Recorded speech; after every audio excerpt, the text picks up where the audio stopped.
This is the Alden Report.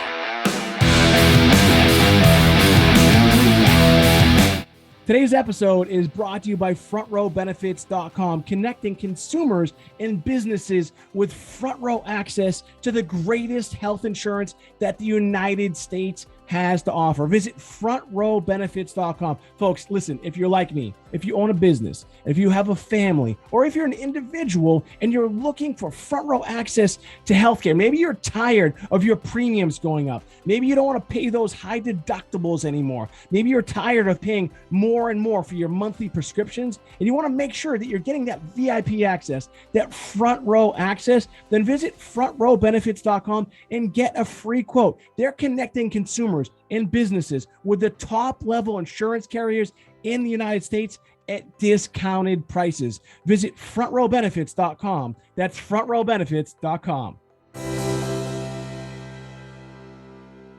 This is the Alden Report. All right.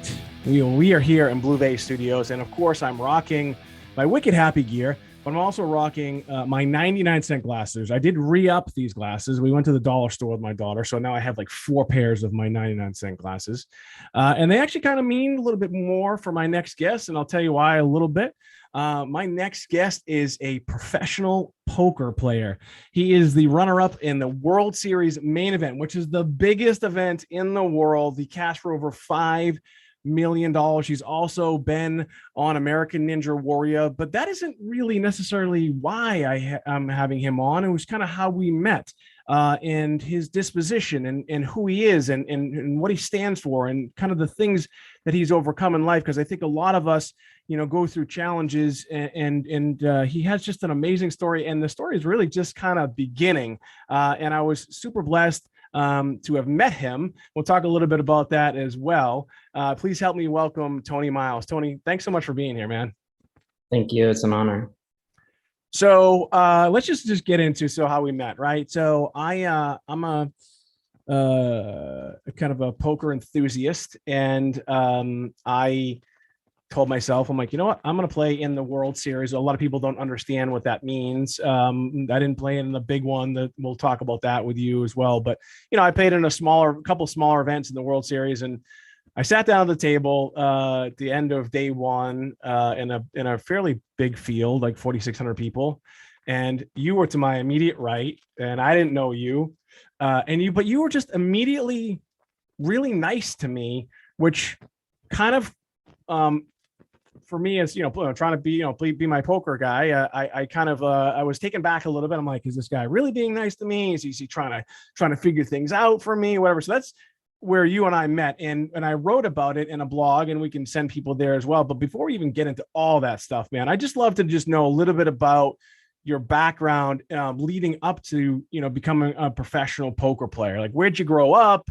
How'd you get into poker? What was your background like? All that stuff. Sure. So my father was in the Air Force when I was young, so we moved around quite a bit. I lived in a ton of different places. He retired when I was about maybe 6 or 8 years old, and my parents got divorced. So that was a tough situation in my life. My mom got remarried, and she ended up moving to Texas and then to Tacoma, Washington, where I attended Stadium High School.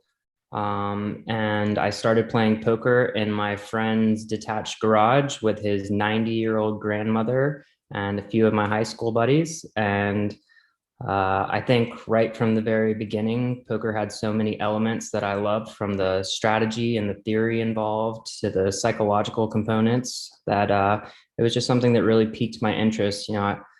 I'd always been a very curious adolescent, and it was something that intrigued me. So started playing there, and always I was more of like a recreational player, just play with my buddies for fun, but I always took the game very seriously when I played. I ended up moving down to Florida. My dad was originally from Florida. I attended the University of North Florida in Jacksonville, played a little bit of poker, throughout my college days. And afterward, I got a job like a typical sales job with a large insurance corporation. I was working there for a couple years and playing poker more and more seriously and starting to make more income from poker than I was from my sales job, and really hating the 9 to 5 grind and going into the office and wearing the suit and tie. And I think the one thing that really attracted me to poker was the freedom that it allowed you to have. Like, I could work whenever I wanted to, I could travel and play from anywhere. So that was kind of how I made that decision, which, it wasn't exactly a popular decision within my family. My dad's like, what are you doing? Are you a degenerate gambler? Are you addicted? Do you need help? Should we send you to rehab? I'm like, no, I'm in with like a really good group of people. I was very fortunate. One of my good friends from college had won a large tournament and started one of the best poker training websites in the world. And so him and his network of professional poker players kind of took me under their wing. They started coaching me. They offered me backing so I could play events that I wanted to play. And I was very fortunate to fall in with them. Yeah, you said a lot of things there too about poker that I've learned. I've only been playing for a couple of years. I kind of just fell into it. I didn't really get the game. I just thought it was kind of a little slow. And the times that I had played, I just got smoked because I just didn't understand it. But it's one of the things you talked about too is just the different elements of the game. And I thought a lot about it, and I've been thinking a lot about it throughout the years, that there is this correlation between life and poker. And a lot of people talk about, poker as being gambling and the gambling aspect of it. There's a lot less gambling than people think. But there is this beautiful kind of connection between life and poker. In other words, one of the things I talk about a lot is, you're making decisions in life based off of really imperfect information, but you're trying to get as much information as you can. Sometimes you're paying for it, sometimes you're not, and sometimes you're right, and sometimes you're wrong. And it kind of leads me into one of the big conversations that you and I had when we were sitting at the table, which I did write about on my blog, is you and I were sitting together. I had then finally learned that who you were.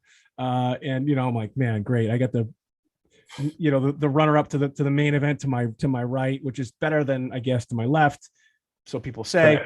And so you have this hand. You were short, but you weren't like super short, but it was towards the end.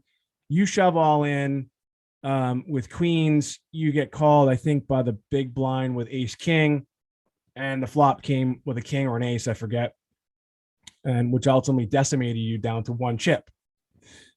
Correct. And I just noticed you had no emotion. You didn't say anything. You just you pushed the rest of your chips in. You had one chip, and then we were kind of joking around a little bit. You were kind of joking. You were happy. You were like, and I'm like, in my head, I'm like, fuck, he just left. And so then I just asked you, what that felt like. And you did kind of look at me like, all right, why is he asking me this? Is he, and tell us a little bit about what you said. And I think that's also where I was like really then super interested in kind of who you were as a person. Well, I think you made a really good point when you said that there's a lot of analogies between poker and life. And one of the things about poker is I'm trying to optimize my decision-making processes. And I think it's a great skill to have for life as well. In the hand that you're referring to, I think that the guy opened under the gun and I reshoved about maybe between 20 and 25 big blinds from the small blind with queens, and he called with ace king. I lost the flip. It's a 50% chance of winning or losing. So it's a pretty standard hand in poker. It's, a situation that I've been in probably thousands, if not hundreds of thousands of times. So honestly, in poker, you really have to focus on making the best decision and then living with the result. And that was something that it's something that I've learned to do better, and I handled it very well in the situation that you're in. Now, if something like that happened in the main event, it's a really big buy-in, it's a tournament that's really special to me. I would do my best to have as much emotional control as possible and to take it on the chin and keep moving forward. One of the things is that if you let yourself become emotional or frustrated, then that affects your ability to make the next best decision. And in poker, you have to be in the best mindset to make the best decision at all times.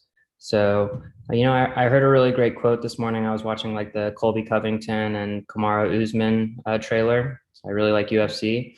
And Usman said something that really kind of hit home with me. He said, the only reason I look at the past is to see how far I've come. Yeah. It's it was really for me eye-opening. You read about it, and I'm reading the book The Biggest Bluff, and in that they were talking about it's Andrew Lichtenberger, I think his name is Chewy. They refer to him. And, Lucky Chewy.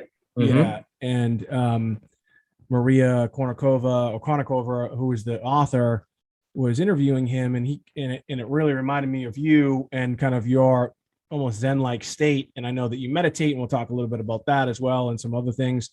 And he really said kind of what you were saying as well. And I think a lot of people don't understand that with poker players. And that's also why I'm super fascinated with this world. As someone also who meditates myself, and I do as much as I can to try and control my emotions in a way that's positive. It's not easy, but then when I think about the discipline and the skill set that is developed as a poker player, you really are putting yourself above most people, because when we suffer losses every day, right? But poker players, suffer losses not only every day, but like you said, probably hundreds of thousands of times. and to be able to kind of compartmentalize that is really difficult. How did you learn how to do that? Were there coaches? Was it meditation? I know that you're very aware of what you eat. I think you're keto. I'm like kind of keto. Obviously, I'm a big dude. I should probably be more keto, other than the fucking ice cream I had last night. So yeah, tell us about like the mental training that you have to put yourself through in order to get there. Because before you do that, because the other thing too, when I had asked you the question, how you felt, your first response was, you said, well, I'm just grateful to be here. And then you kind of paused for a second and you said, but don't get me wrong, I'm a very competitive person. So it definitely stung a little bit. And so, but the way you just handled it is, it's a beautiful thing. And I think so many people can learn from you and from poker players just how to handle life. Yeah, I think that's a really good point that you brought up. And I forgot that I'd said that, but I try to view everything in life from a point of like gratitude and being grateful. I don't always, I'm not perfect, but when I do, it contributes significantly to my overall happiness. And honestly, 10 years ago, I was a kid with a dream, and I dreamed of doing what I do today. And now that I'm living this life, I really do just try to be grateful to like take it all in. And that's one of the things that really helps me deal with the bad beats. I've been pretty unlucky this WSOP. And it always helps to keep me grounded, to like go back to like my gratitude. This is, how many people would say like they would love to be a professional poker player, and probably a lot, but not everybody gets the opportunity to do that. So I feel very fortunate and very blessed, and I lose sight of that sometimes. And I think when I do lose sight of that, it's easy for my emotions to get the best of me. But when I have that at the forefront of my mind, or I'm really conscious of that, it's really easy to deal with the bad beats, to deal with the bad runs, to deal with the downswings, to deal with the guys who are being jerks to me at the table, trying to get under my skin. It really just helps me in every aspect of my life, like deal with everything. So, I want to talk a little bit about some of the dark times that you went through as well. But before we do that, look, like anything in life, nothing happens overnight. But have you found that, hey, there was one particular thing that has been really helpful or more helpful than others to help you, or condition your brain to handle these losses and to to don't let them really, tilt you, as we would say in poker? Is there one particular, was it meditation? Is it exercise? Is it diet, or is it all of it? It's a combination of everything together. I would say the most significant component of my mental training is most likely the meditation. It helps me so much with my focus. It helps me stay grounded. It helps me get back to a strategic mindset when I feel overwhelmed or emotionally flustered. It's probably been the most significant contributing factor of my success in my career overall. Yeah, I found transcendental meditation, I think like 9 years ago, when I suffered a pretty severe panic attack. I think I told you about it at the table. I don't remember, but and it's one of the things that I really screamed about from the rooftop on Facebook. I don't really talk a lot about a lot of things to some of my quote friends on Facebook because most people aren't listening, but TM, and there's all different forms of meditation. I'm not sure what kind you practice, but now as we are in end of 2021, and it's been a really difficult time for a lot of people, and the whole mental wellness is now kind of like the thing to talk about. But years ago, it's like, oh my God, if you have anxiety, if you're depressed, well, you're weak, and all these other things. Now we're learning, no, well, it's just a part of life.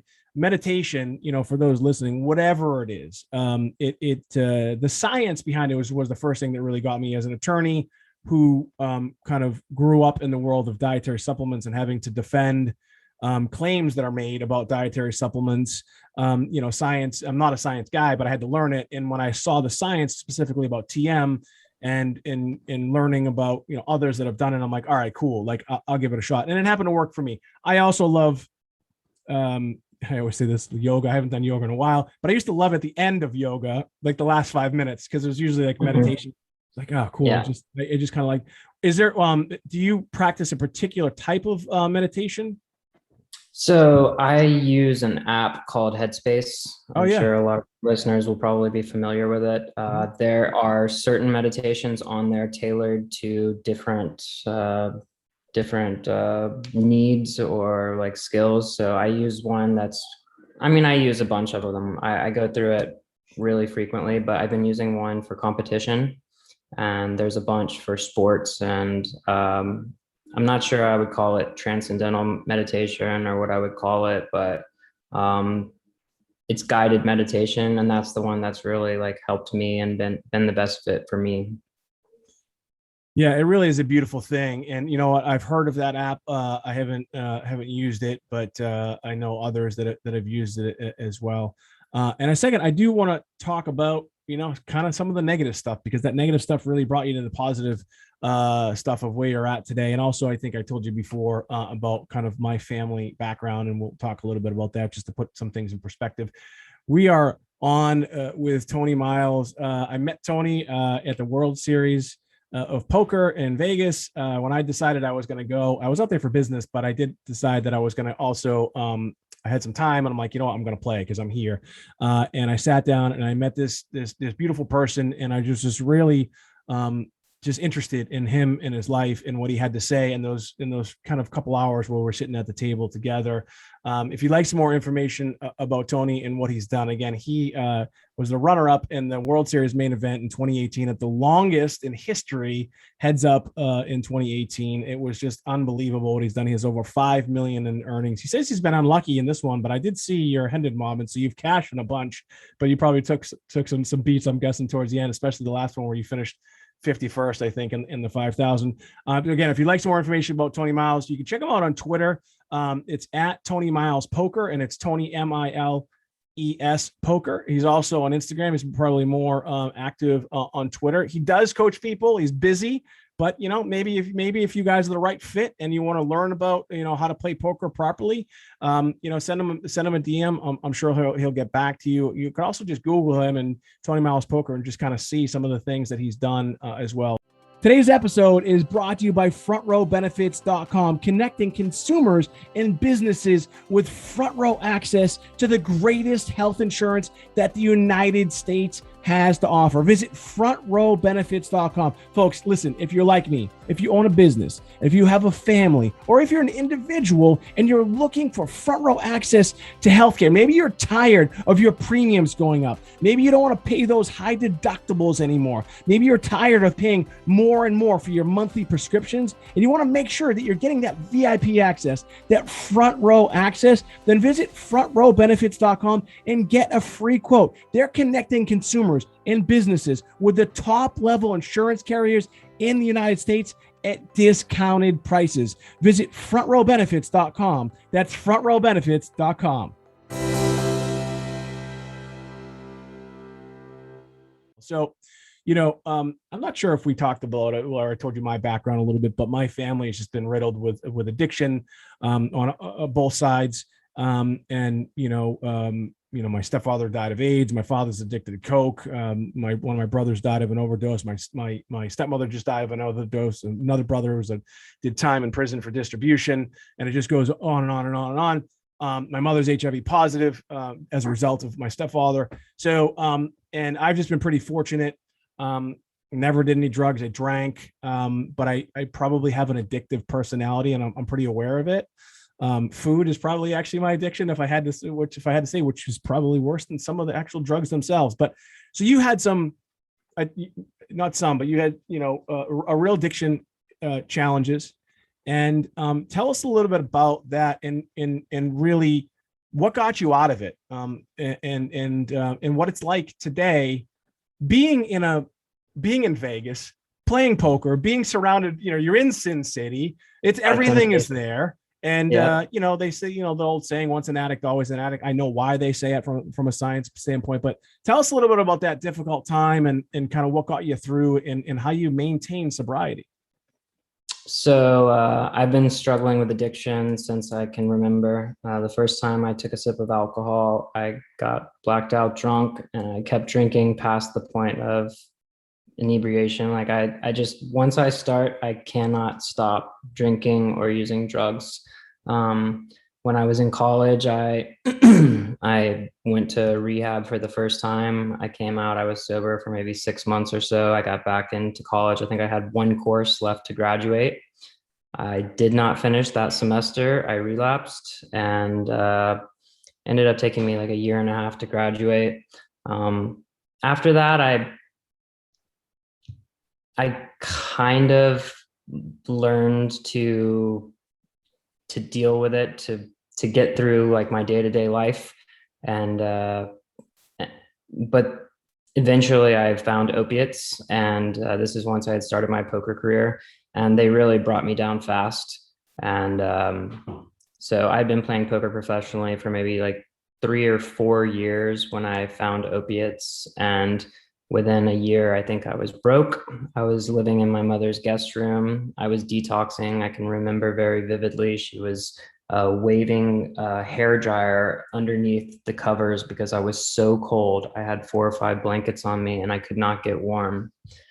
And so it took me months, multiple relapses. It was definitely the most difficult thing I've had to overcome in my entire life.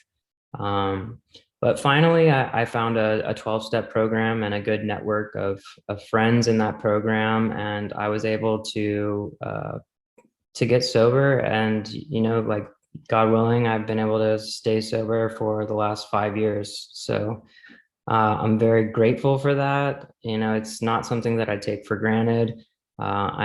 It's probably my biggest priority every single day is to not put a drug or a sip of alcohol in my body. And I mean, the bad times were really dark. I had some struggles and some challenges that will live with me forever. But the good thing about those, like, I'm grateful for everything that I've been through, because it really keeps me motivated. Those memories, when I made the main event final table, I was so grateful to be there because I could see how far I'd come. 2 years earlier, I was detoxing from opiates, having withdrawals in my mother's guest bedroom. And now she was in the stands watching me play on ESPN for $8.8 million.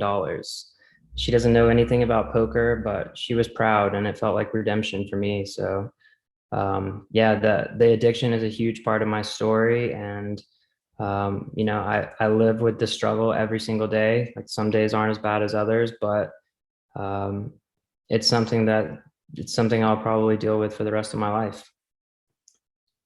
Do you do people, I'm sure people have, but do you feel, having been around addicts, my whole life, and seeing kind of how they deal with it, some if you heard, a lot of them didn't, and ultimately just and passed. um do you feel like maybe, well, so I know you're a fitness like nut, I think, I mean, I've seen some of your stuff, and we'll talk about American Ninja Warrior, which is awesome. Do you feel like the highs that you get in poker, because we do get them, because I feel them, like even if I just win a hand, um and the same types of highs that you get maybe in the gym, are really just you're taking that kind of negative activity that you were dealing with before, and putting yourself in a more positive kind of activity with poker and fitness. Do you feel like you've replaced some of that addictive behavior with poker and fitness and some of the other things you're doing? 100%. Yeah. I mean, I'm an adrenaline junkie and, you know, from like the wakeboarding, snowboarding, the American Ninja Warrior to poker, I really tried to condition myself to not be as high when I'm winning in poker and as low when I'm losing, because I think some of those like chemical reactions that happen inside the brain are very similar to the chemical reactions that happen when you consume a drug.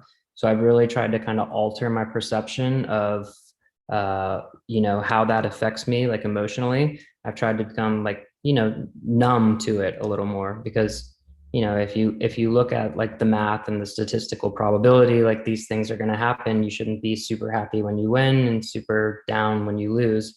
You should just be kind of balanced with your emotions.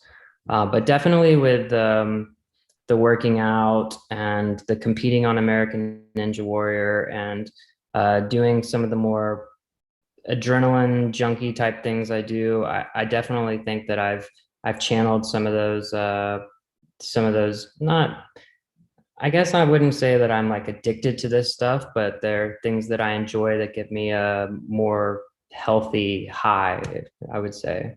Like the adrenaline of learning a new trick on the wakeboard, or like trying something that's scary, is like, it's a rush to me, and I really enjoy the challenge of doing something that scares me. So I've kind of adopted this David Goggins type of mindset, where like if I feel fear, I run towards it instead of away from it. And so I'm scared to death of heights. So I was like, I need to go skydiving. So I went skydiving. I loved it. I went like a few more times, and now I'm planning on taking like the course so I can solo, just because it's such a rush to me. Like the feeling of having that much fear and then it immediately dissipating and turning into adrenaline when you jump out of the plane is a feeling that it's indescribable for me, but it's incredible. I don't know if you've been skydiving, but the sensation of falling towards the earth at 150 miles an hour or 200, however fast you're going, is it'll it's indescribable. It's really cool. Yeah, you've lived a pretty full life too, at a fairly young age, and you've done, like you said, you've done a lot of these things. Do you find that sometimes some of these things that you have high expectations for, even like jumping out of the plane, it sounds like that's not one of them, but maybe you've set a goal for a particular thing and then you just get there. People talk always, they say it's always about the journey, it's not necessarily about the result, and we talk a lot about the result in poker. Um, do you have there been moments where you're kind of chasing something and then you get there and then it's just not what you thought it would be? Sure. Like, I mean, I kind of felt that way after the main event. Like, okay, like this is my goals to achieve like financial independence and, to make a name for myself in the poker world. And then I get there and I don't know what to do. I feel lost. I don't have a goal anymore. I feel a lot of pressure and people wanting me to like play and expecting me to play well all the time, which doesn't always happen. So I think for me personally, it's been important to set new goals and objectives and work towards them. And that's really gratifying for me. And one of the things that really helped me like find myself again after I felt pretty lost after the main event was, making the bet about American Ninja Warrior. It was something that I'd always wanted to do. And when I started training and working towards that goal and getting in really good shape again, then I felt really, really happy. So you made a bet with Sean Deeb, who is also a professional poker player. That seems to be a common theme throughout the poker world. I think McDonald is always doing these bets. That he did the bet with you had to shoot. I think it was 98 free throws in a row without missing. So you guys have this kind of fun thing going on. And by the way, when we talk about it, it's usually like huge numbers too, usually 5-6 figures, sometimes even more. So you make this bet with Sean Deeb, and the bet was what? That you would get on American Ninja Warrior? Like, what was the bet? And I think haven't you been on more than once? So I've been on 2 times now. Yes, I should have actually been on 3, but I had a devastating injury in the second year of my bet, which forced me out for a year. And it took me a year to recover as well. So that was difficult. But so the terms of the bet were that I could get on American Ninja Warrior, which is very difficult to do in the first place. There's probably I think I've heard that there was 100,000 people that apply every year and around 600 get selected. Wow. So like very, very hard to complete that just in the first place to be selected. And then that I would advance 1 round on the show. So basically I had to make it through the qualifying course or go far enough, fast enough to qualify for the semifinals. And so what happened?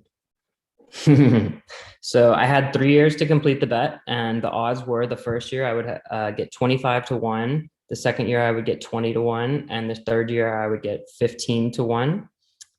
So he said, you can bet any amount up to 5,000. So I immediately told him that I wanted to bet 5,000. So the first year I was competing for 125,000. The second year would be 100. The third year would be 75,000. The first year I trained, I didn't have a lot of time to train before my first attempt at the show, but I made it through the first 2 obstacles. They were like upper body obstacles, which really kind of catered to like my strengths. And then I got to the third obstacle, which was these spinning blocks. It's 6 different sized cubes on a pole with bearings going through the center of them, and they're all tilted at different angles. So you have to run across the tops of them, and if you're not over the center of axis on any one of them, they'll spin and it'll wipe you out. So on that obstacle in my first year, I hit a little bit outside the center of axis on the second box, and I kind of stumbled to the next to last box and I went down. The very next year, I put a lot of like effort into my training. I was in probably the best shape of my life. And then I was in a pretty bad, like a motorized vehicle accident. I went shoulder first into the asphalt about like 20 miles an hour. I dislocated my clavicle and tore every ligament in my AC joint, which, as you can imagine, for American Ninja Warrior is pretty important. So that happened after the show had been postponed due to COVID. So I was waiting to compete on the show or to hear back from the producers about what they were going to do for the second year when I got into the accident. The surgery was pretty intense. The doctor used a cadaver tendon to secure the joint in place because he knew I was competing on American Ninja Warrior. But the recovery was, well, let's just put it this way. The doctors told me that I shouldn't be doing anything strenuous on my shoulder for 1 year. And so I missed the second year of the bet. And then I got the call from the producers that I'd been selected for the show this year after I'd been recovering from my shoulder surgery for about 8 months, I believe. and they said, we want you to be on the show. And I said, okay, it's go time. And I started training night and day, literally twice a day, to get prepared. I had about 5 weeks before the qualifiers. And yeah, I competed and I made it to the very next to last obstacle. One of the problems was like in Ninja Warrior, the conditioning that you do is a lot of grip strength. So you have to strengthen the ligaments and the tendons in your hands and your forearms and stuff. It takes a very long time to do, especially when you've been pretty inactive recovering from the surgery. So ended up falling on the next to last obstacle, and but I did qualify for the semifinals, and I went out and competed again in the semifinals.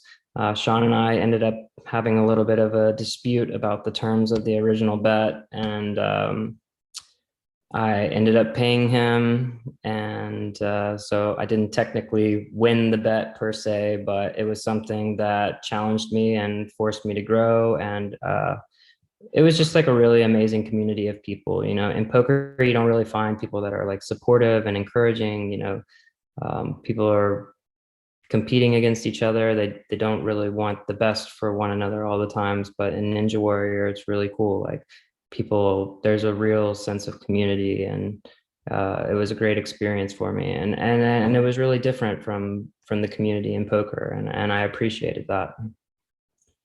Yeah, it's a great show. I'm a big fan of the show, and I watch it all the time. And people have no idea. It's funny. I was hiking yesterday, and I said to my girlfriend, "I go, oh, I jumped on some rocks." I'm like, American Ninja Warrior, you know. It's a great show. If you haven't watched it, check it out. I think it's on NBC. And it's just a really, really cool show. And I don't think people really fully appreciate the athleticism that is involved. You know, as someone, you know, I'm like 250 pounds. To hold myself up for a long period of time, it's just not going to happen. Big guys like me, I don't think there haven't been very many, you know, big dudes on that show that have made it that far. Just because you just have to, like you said, the upper body strength is just extraordinary. So we're on again with Tony Miles. He was the runner-up in the 2018 World Series main event, cashing for over $5 million. Again, professional poker player, contestant on American Ninja Warrior, and just an all-around just great person. If you'd like some more information about Tony, you can just check him out on Twitter. That's probably where he's the most active.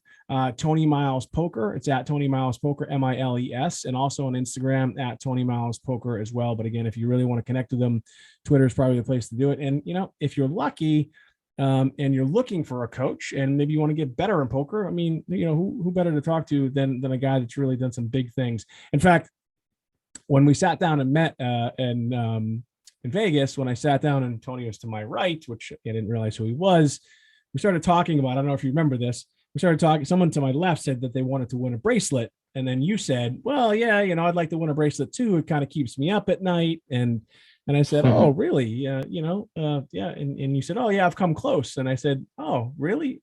In what? And you said, no, the big one. And I'm like, which big one? You're like, the main event. I was like, oh shit. And I'm like, oh man, I'm in trouble. But you know, I want to talk, you know, kind of, I don't know, a lot more. I just talk a little bit more about poker. The other part that was real that I really enjoyed about you, again, if you go to my, I usually don't promote my stuff really, but if you go to my website, it's mikealden.com, and check out the blog. I did write about our interaction, and it was really beautiful. So if those listening up until this point, you heard Tony talk about this hand where he shoved all in with queens, to an under the gun raise of ace king, lost, literally got down to one chip. And in poker, they say chip in a chair. That's all you really need. You had one $5,000 chip. And I think you doubled up a couple times during this kind of interaction when we were talking. And then we get to the end of day one. Everybody's already in the money, but making it to day two is really important. And I think you had like 40,000 in chips, which is like nothing. I don't even think it was a big blind at that point, but you made it. And everybody was bagging the chips. Now, I had never done it before. I'd never bagged chips before. I did play in the WPT. We were actually the same one in Seminole, I don't know, a while back. And I finished 110th in that one as well. It's weird. I finished 1/10 in that one and 1/10 in this one. It's kind of funny. But you didn't bag them. You didn't bag the chips then. So there was this whole process for those who are listening right now. If you're a poker player, you probably get it. I didn't get it.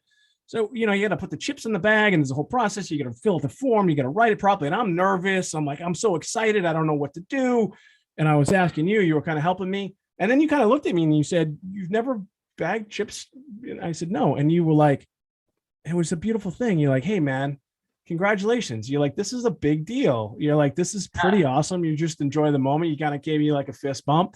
And it just really put an exclamation point on why I was kind of there, I think. And for me, it was like, all right, I wanted to play in the World Series. I'd love to play in the big one, but I don't think I'm really ready for that. And I want to thank you actually for that, because it really, I think I even said it in the blog. I think that's the reason why I was there, because I wanted to see if I could play with the best in the world. And I did. And actually, by the way, at our table, there was a guy, Ari something or other, a pro from Israel. He was a bracelet winner as well. Did you know that, the guy across from us? I did not know that he was a bracelet winner. No. Yeah. So I didn't know either. I don't know if you remember, but I ended up shoving to his raise with ace king. The flop came ace king. So I took 370,000 in chips, and then like 2 hands later, he shoves all in. I had aces, called. He had sevens. Yeah, and so so I didn't realize who he was. So let's talk a little bit about poker. So you're in Vegas now. I believe you have to be, because the main event is just started, depending on when you're listening to this. So you've been out there, I'm guessing, for the whole time. So for those who are listening right now, we have a lot of entrepreneurs and business people that are listening, and I think a lot of them probably do like the game of poker because of what we've talked about earlier. What do you do as a professional poker player to train, so to speak? And I know you had mentioned one of your friends has a training site. When people talk about getting better in poker, they say whoever they is, always playing isn't necessarily the best way to get better. You have to learn the game, things like that. Like, what are you doing to kind of get better at poker? Because I was reading an article about you, how you're taking a couple of years off and how the game has changed and evolved. In order to stay on top of your game, like, what are the things that you're doing on a daily, weekly, monthly basis to stay on top of things? So one of the best things I do is I have a network of other elite poker players that I discuss strategy and hand histories with on a consistent basis. And I think building a network of people in the game that are strategically minded is very important for improving and for being accountable as well. I can say, like, hey, I played this hand this way. What do you guys think? And it's not always like what I want to hear. It's constructive feedback. They'll be like, oh, I don't think you should have played it because of this factor and this factor and this factor. And the game changes a lot. Like, if we're playing online, like, this might have been a good decision, but the fact that we're playing live and that your opponents might have less experience could change your decision-making process a lot. So having a network of people that are good players that you can discuss strategy with is incredibly important. Also, for someone like me who is trying to become one of the best in the world, having a coach is imperative.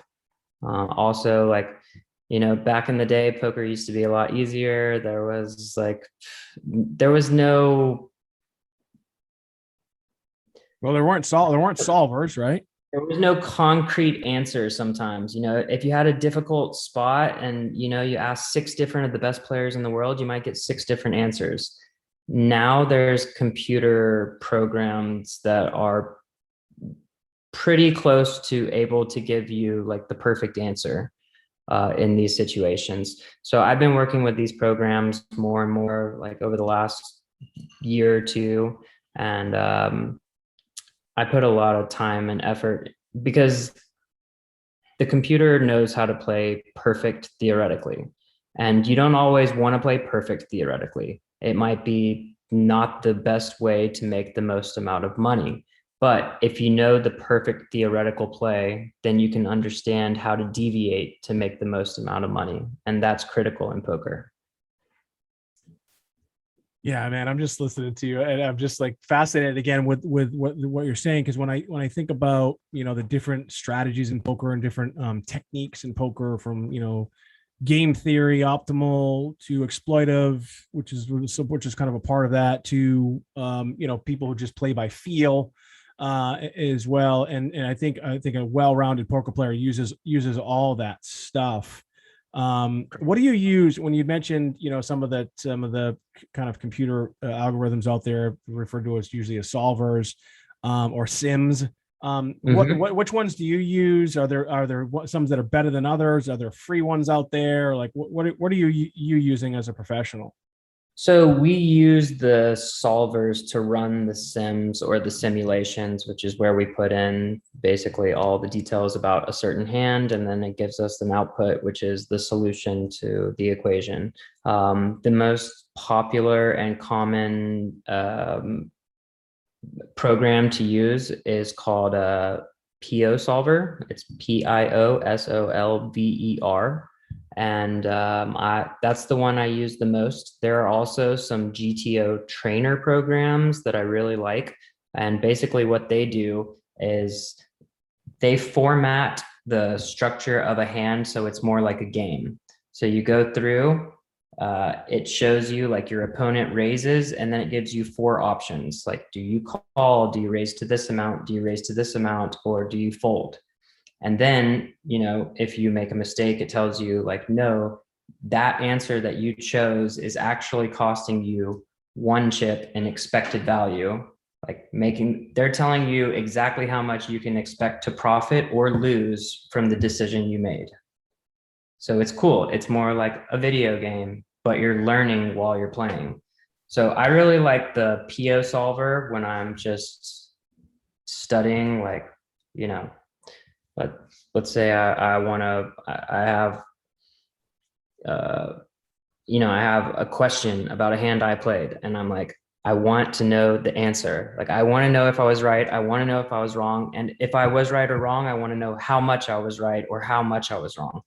Say I might lose a hand, but the computer program might tell me, if you play this hand this way, you can expect to win this much every single time you do it. So just because I lost one time, I don't want to be biased based on the result.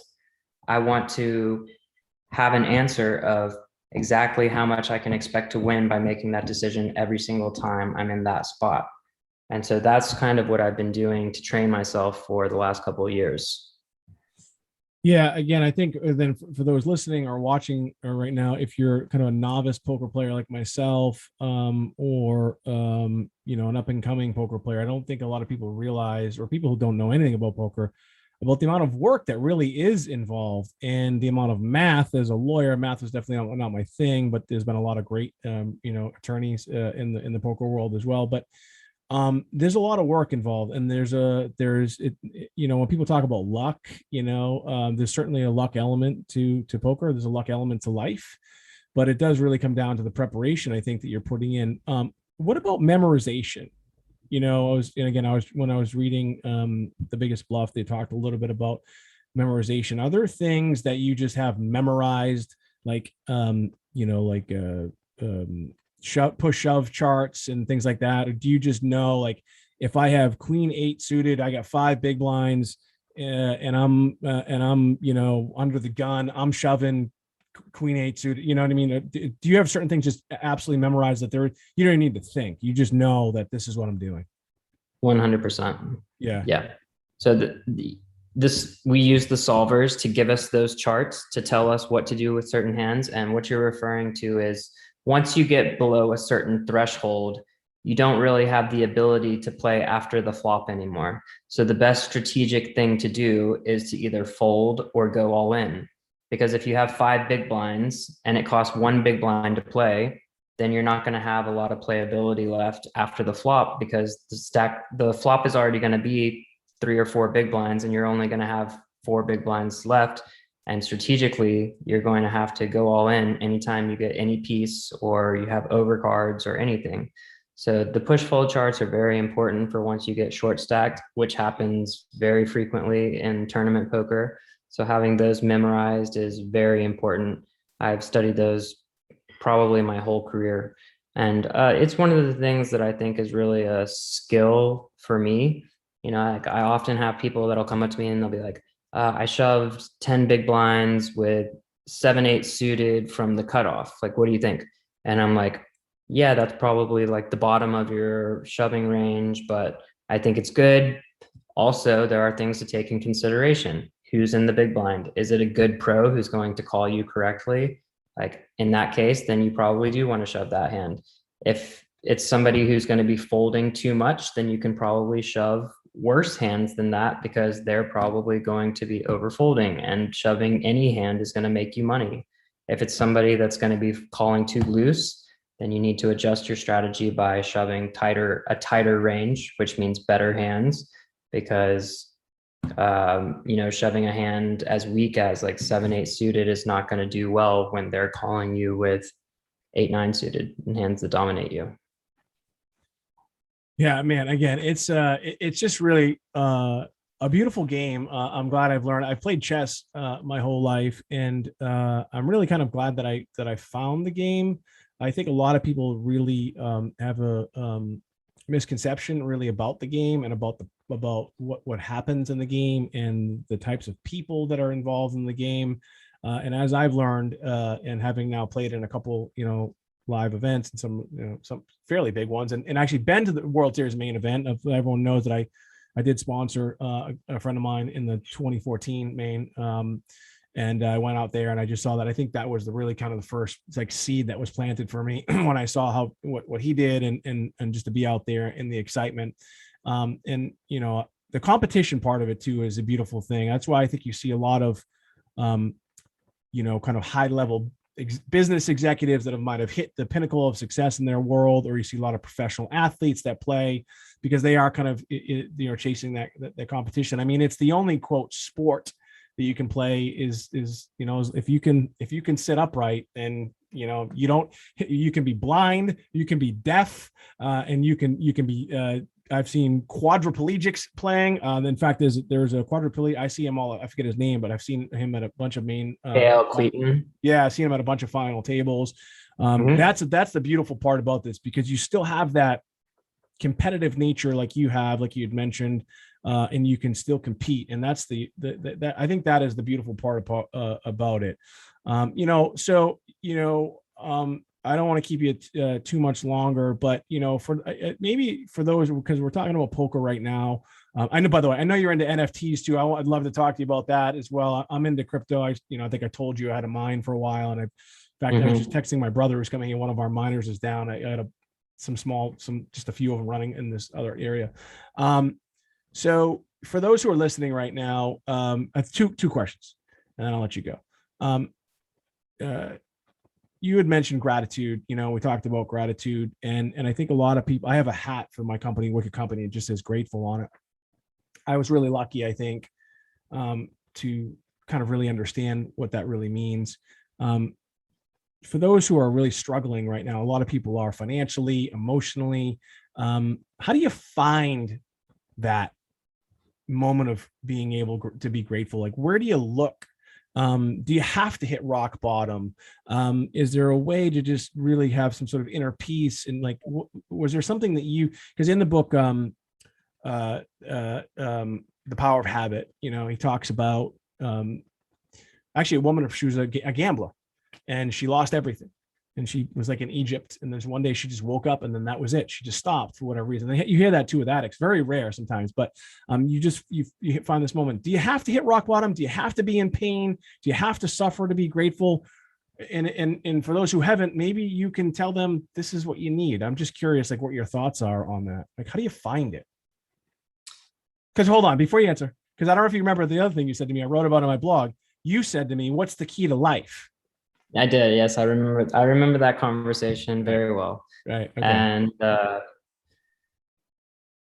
so this is an even deeper look into the answer to that question. I asked you, what's the key to life? And you said happiness. And I said, what's the key to happiness? And and before you could say anything, I said, I think it's gratitude. And you thought about it for like a couple minutes and you're like, I think you're right. How to find it. I think every person has a personal journey to that point. Like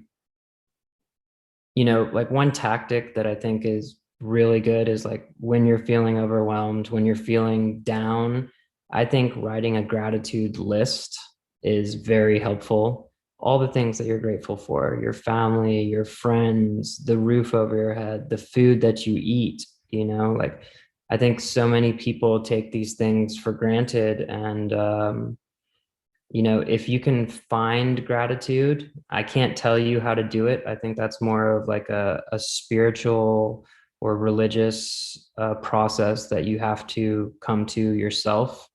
But if you can, in my experience, I think it contributes to your happiness and your life's purpose in a very positive way.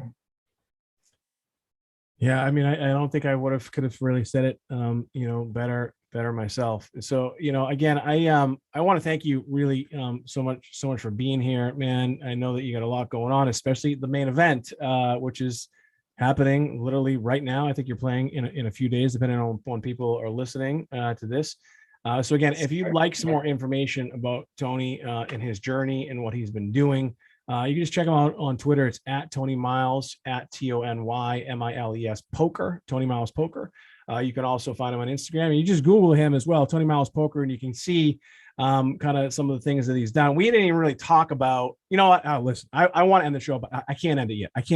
One last thing. So all right. I'm sorry. I don't think I've ever done this before. So you try to end the show, but okay. So you were the runner-up in the World Series main event in 2018. There was up top, they say the top prize was 8.8 million. Second prize was 5 million. You had mentioned it earlier. 2 years prior to that, you were, an addict living in your mom's spare bedroom. And now all of a sudden you're not all of a sudden, but you're at the main event, final table, and there's a lot going on. It was the longest heads up, meaning just two people, in World Series of Poker history. I think you guys went 10 hours. Correct. And tell us a little bit about that journey of being there at that moment. If people can watch it, you can see that you had friends and family there. Tell us a little bit about kind of that journey before I let you go. I probably should have ended it on that because that was such a beautiful way to end it. But I just had to. This is like my own personal thing. I just wanted to hear like what your thoughts are. You're there. You're at the final table. Guessing you're going to say you're grateful, but tell me a little bit about that journey and just what it was like. Cause you told me a little bit about it when we were talking. I'd love for the viewers and listeners to hear what it's like to be sitting at the World Series main event. It is the equivalent to being at, the Super Bowl or the World Series. It doesn't get any, it is people when it's called the World Series, it is the World Series. People literally come from all over the world. It's not just the United States. The World Series in baseball is really just essentially North America. But tell us a little bit about, what it was like, I guess. So that year was the first year they had decided not to give a break in between the final table and the first 7 days of the tournament. So first of all, it was exhausting because normally, a few years ago, they used to give you 3 months to prepare for the final table. And then they said, okay, we want these people to play without getting coaching beforehand and stuff. So they said, we're going to start playing it out, closer. And so they've experimented with a lot of different schedules, from giving people 3 days off to giving people 1 day off. Well, the year I made the final table, they said, we're just going to play it straight through, 0 days off. You get sponsorship and endorsement offers when you make the final table. So you have to negotiate those, while you're trying to prepare strategically. So it can be overwhelming. Can I ask you, because I have no idea. Sure. I don't even know if you can talk about it, but so if you have party poker or 888 poker or whatever. I think some of the patches you had on. Uh-huh. What do they pay you for that? Like I've seen, because you see them when people are deep in these events. But the final table has to obviously bring the biggest dollars. Like, so you're wearing a patch. What does that usually pay? I'm just curious. If you make the final three, it's worth hundreds of thousands of dollars. All right. That's all we need to So say. All right. That's all. when you make the final table, it's worth tens of thousands of dollars. And when you make the final three, it's worth hundreds of thousands. And if you win, it's worth a lot. So when you're negotiating that at the final table, so that's crazy to think about. So you're at the final table, big deal. Now you don't have a break. So you have to negotiate this stuff kind of on the fly. And so it's obviously negotiated beforehand. Like if you're fifth, then you'll get this. If you're fourth, then you okay. All right, cool. All right. So basically, one thing that I did was I held out. So I had a very good feeling that I was going to win the tournament. And if you take the offer on the first day of the final table, they're going to give you less money. So I waited until the third day to sign.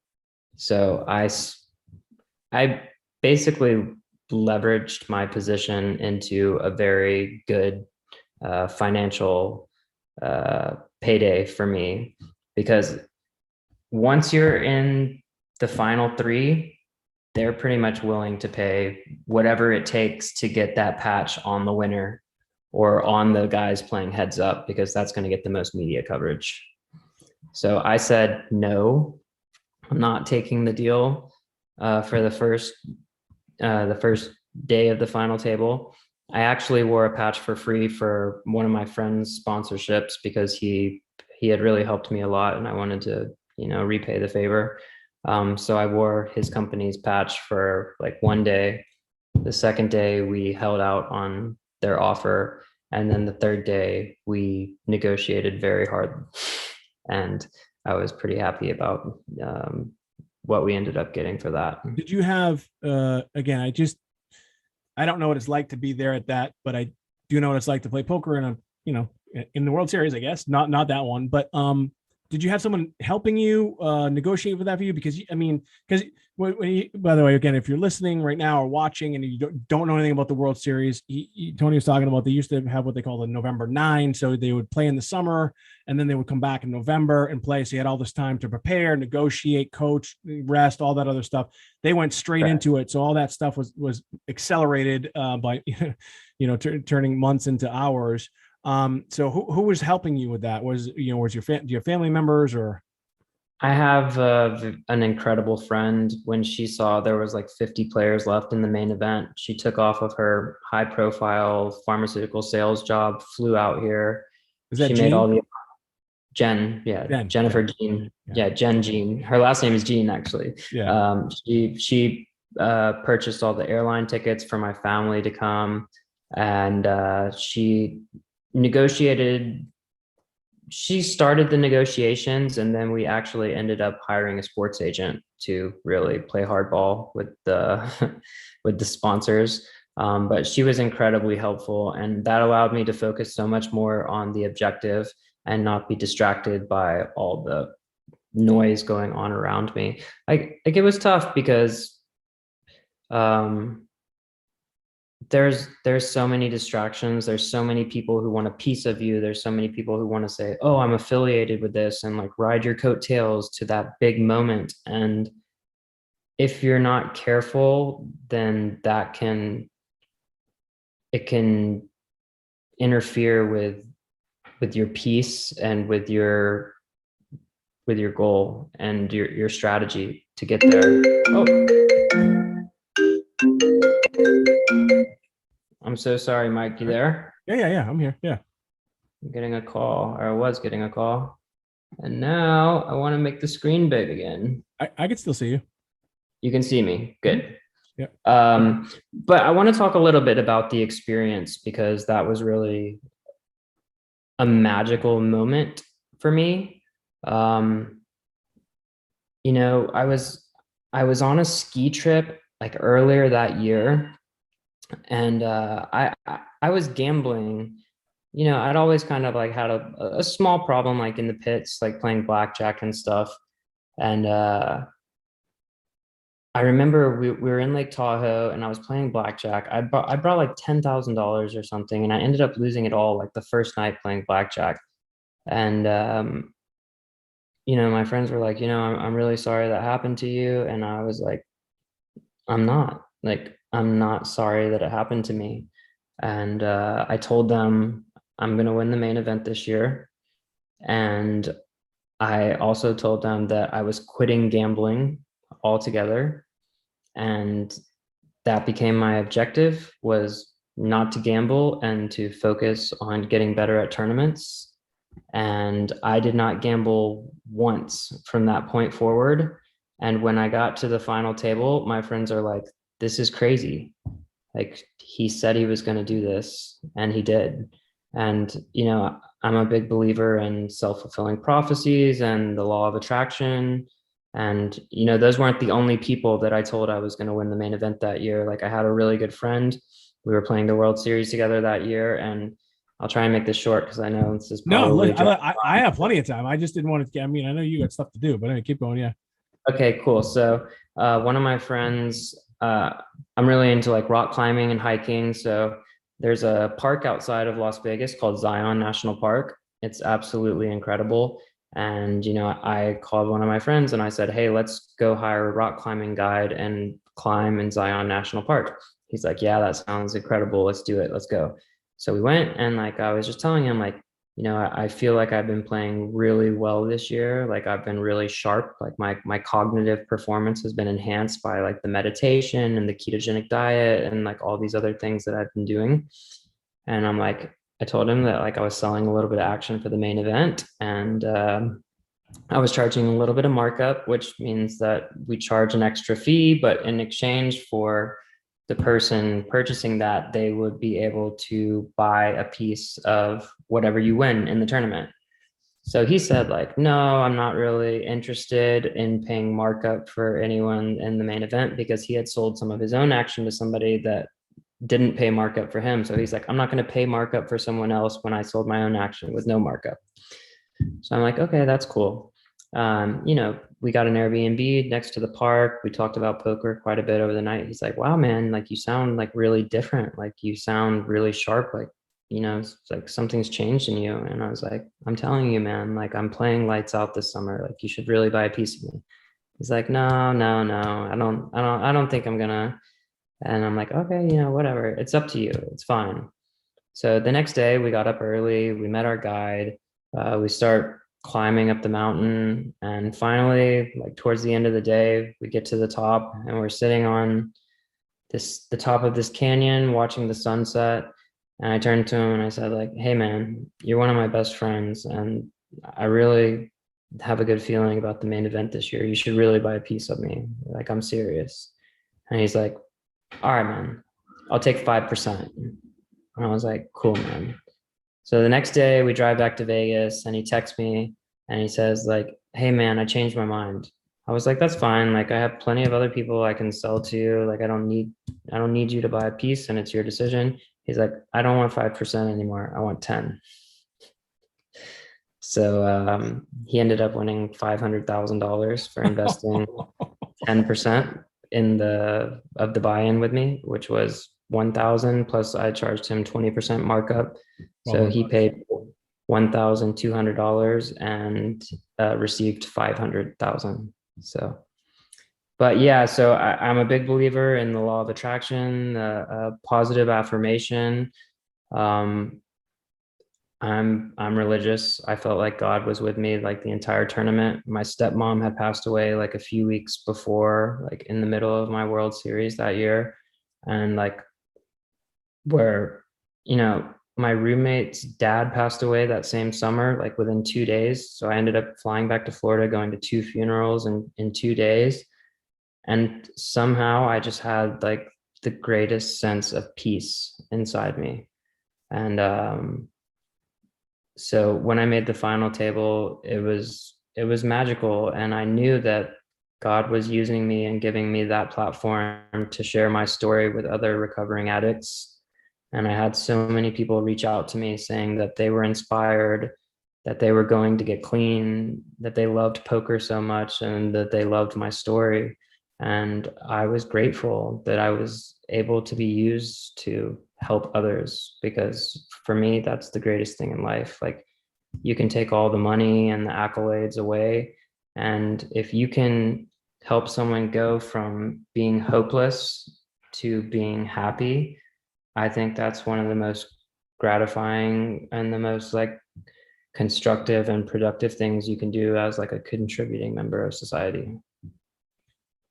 Wow. Now that is the place to end the show, man. I'm so glad that I stopped me ending the show earlier. I can't tell. My hat looks like it's a little crooked. That's okay. It doesn't really matter what I look like right now. Listen, man, again, I'm so glad that I did ask you those questions because I didn't know that. And it's such an amazing story, a part of the journey. And I feel pretty confident that this is just the beginning of the journey for you. So again, I want to thank you so much for being here. Again, folks, we've been on with Tony Miles. He is the 2018 World Series main event runner-up for over $5 million. He's been on American Ninja Warrior. He's just an amazing individual who's overcome a lot. We've talked a lot today about the things that he's overcome, and it's really just what he's learned. I think a lot of us can learn, whether it's our own personal lives or our professional lives or both.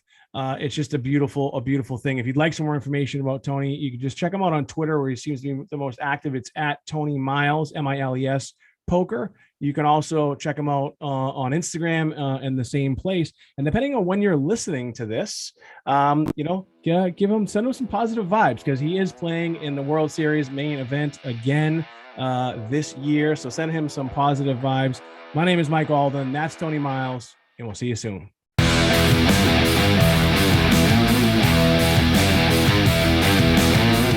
Today's episode is brought to you by FrontRowBenefits.com, connecting consumers and businesses with front row access to the greatest health insurance that the United States has to offer. Visit FrontRowBenefits.com. Folks, listen, if you're like me, if you own a business, if you have a family, or if you're an individual and you're looking for front row access to healthcare, maybe you're tired of your premiums going up. Maybe you don't want to pay those high deductibles anymore. Maybe you're tired of paying more and more for your monthly prescriptions, and you want to make sure that you're getting that VIP access, that front row access. Then visit FrontRowBenefits.com and get a free quote. They're connecting consumers and businesses with the top level insurance carriers in the United States at discounted prices. Visit FrontRowBenefits.com. That's FrontRowBenefits.com.